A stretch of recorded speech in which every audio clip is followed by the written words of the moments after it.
বাংলাদেশের একজন দেখলাম, তার নাম হচ্ছে আসিফ, বয়ান করে বড় স্টাইলে ইংরেজি বলে।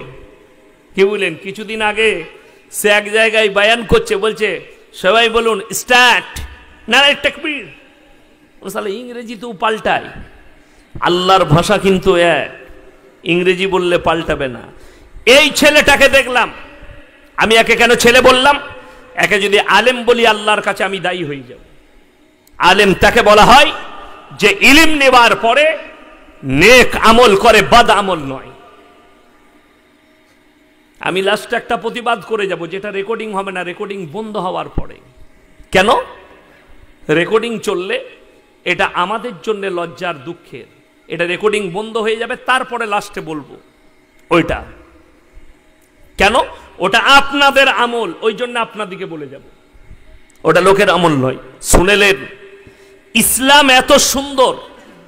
এই ছেলেটা দেখলাম এক জায়গায় স্টেজ করেছে, শুধুমাত্র মহিলারা বসে আছে আর কিছু যুবক বসে আছে।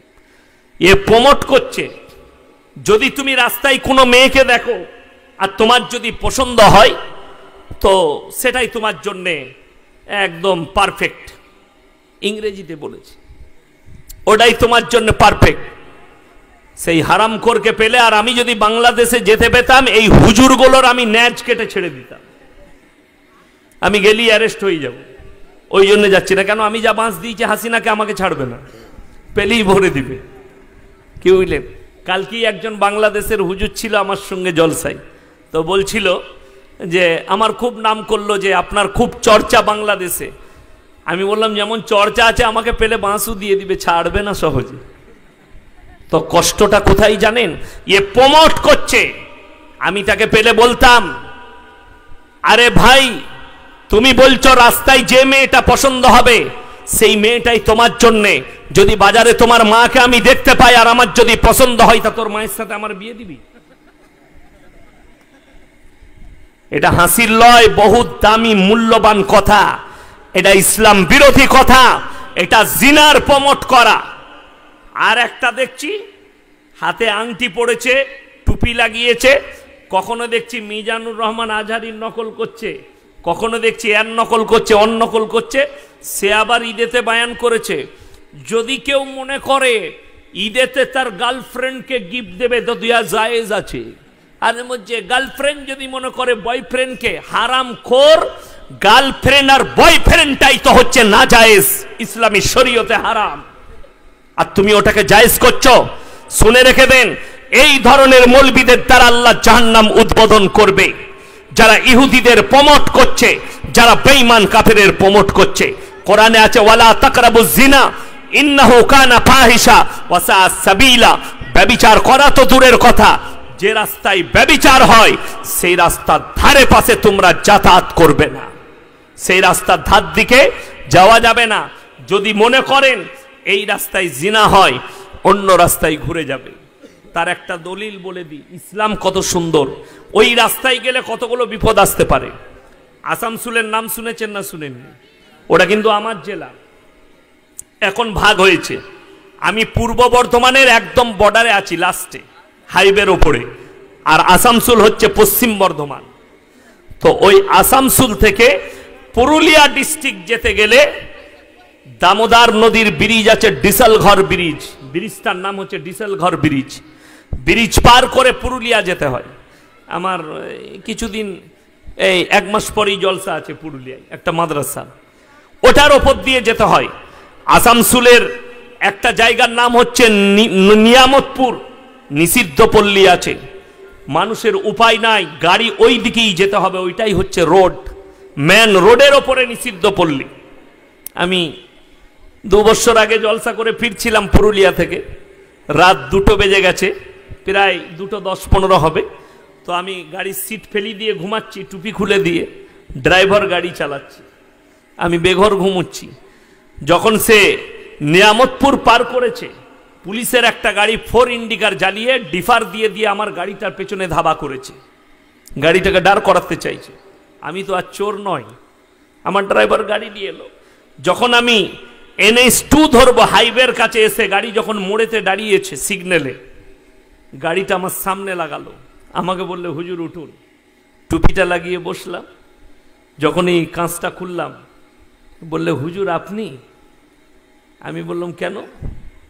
বললে আমি ডিফার দিচ্ছিলাম, আমি তো চোর লয়, আর আমি জিনা করেও আসিনি। আমার একটা কথা খালি বললাম, স্যার আমার সঙ্গে দুটো কথা বলা যাবে? বলুন বলুন। আমি বললাম, রাস্তায় বেরোনোর পরে আপনি আটকাচ্ছেন, কিন্তু যদি ওই গেটটাই তালা মেরে দেন, যদি কেউ কি ঢুকতে না দেন, তাহলে এই ঝামেলাটাই তো থাকবে না।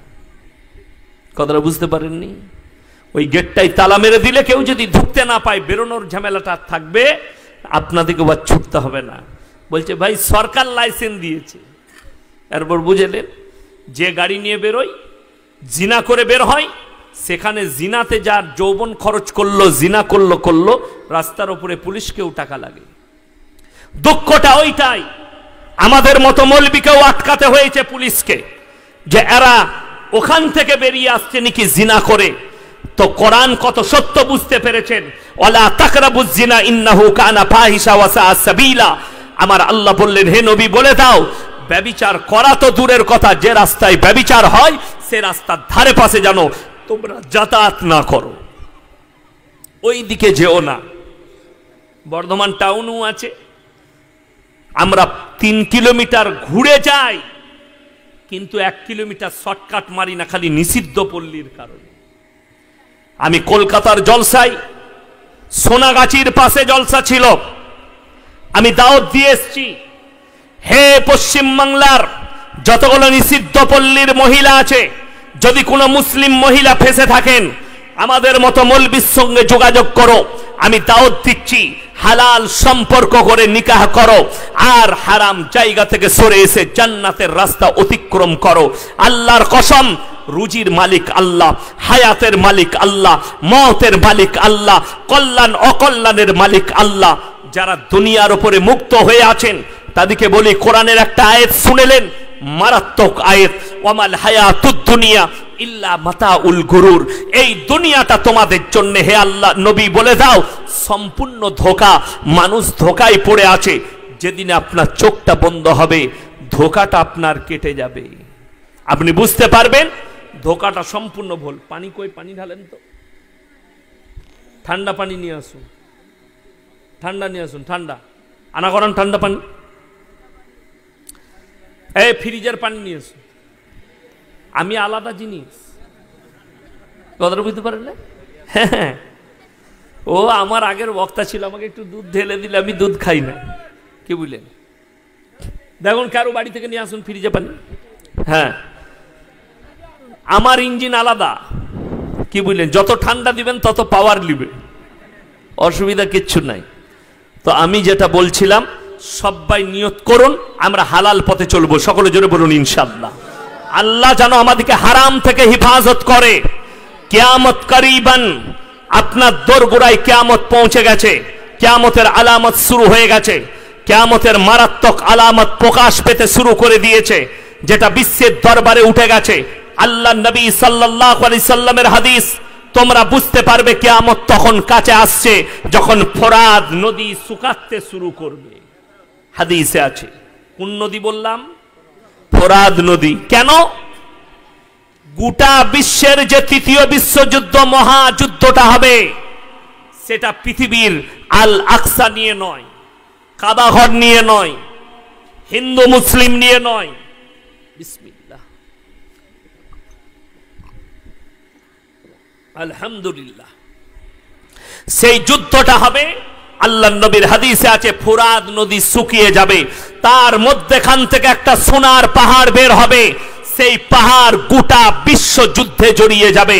সেই পাহাড়কে লুটতারাজ চালাবার জন্য অর্ধেক দুনিয়া ধ্বংসই স্তূপ হয়ে যাবে।